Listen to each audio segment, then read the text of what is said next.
আজকে খুব ইচ্ছে হয়েছিল চিংড়ি মাছের মালাইকারি খাবো। মামনিকে বললাম আজকে চিংড়ি মাছের মালাইকারি করো। ব্যাস অমনি শ্বশুরমশাই চিংড়ি মাছ নিয়ে হাজির। তাই রেসিপিটা তোমাদের সাথে শেয়ার করলাম।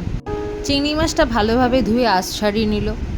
তারপর একটা মিক্সিতে পোস্ত, সর্ষে, 3-4টে কাঁচা লঙ্কা আর নারকেল দিয়ে ভালোভাবে পেস্ট করে নিলাম। ভালোভাবে পেস্ট করিয়ে না খাওয়ার পর চিংড়ি মাছ দিয়ে ম্যারিনেট করে কিছুক্ষণের জন্য রেখে দিলাম।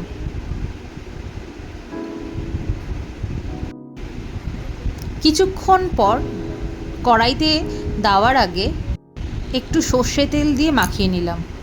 তারপর কড়াইয়ের মধ্যে সর্ষে তেল, নুন আর চিনি অল্প করে দিয়ে তারপর আস্তে আস্তে মাছটা ছেড়ে দিলাম। ভালো করে মাছের মধ্যে যা ছিল সেগুলো সব দিয়ে দিলাম।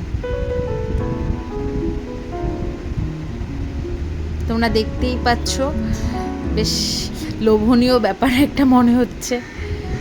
তারপরে ওপর দিয়ে 3-4টে কাঁচা লঙ্কাও মামুনি দিয়ে দিল। ব্যাস এবার ঢাকা দিয়ে রেখে দিলাম। ঢাকনা সরিয়ে দেখি খুব সুন্দর একটা গন্ধ বেরোচ্ছে। তার মানে ভেবে নিতে হবে মালাইকারি হয়ে এসেছে।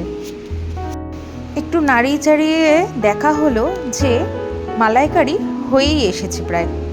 ও আরেকটা কথা বলতে ভুলে গেছিলাম, কড়াইতে যখন তেল দেওয়া হয়েছিল একটু হলুদ দিয়েছিলাম, ওইটা অপশনাল, তোমরা চাইলে দিতেও পারো নাও দিতে পারো। এবার এটাকে পাত্রের মধ্যে ঢেলে রাখা হলো। দেখতে বেশ হেভি লাগছে, খেতেও বেশ ভালোই হবে। কি বলো তোমরা সবাই? চলো আজকের জন্য টাটা।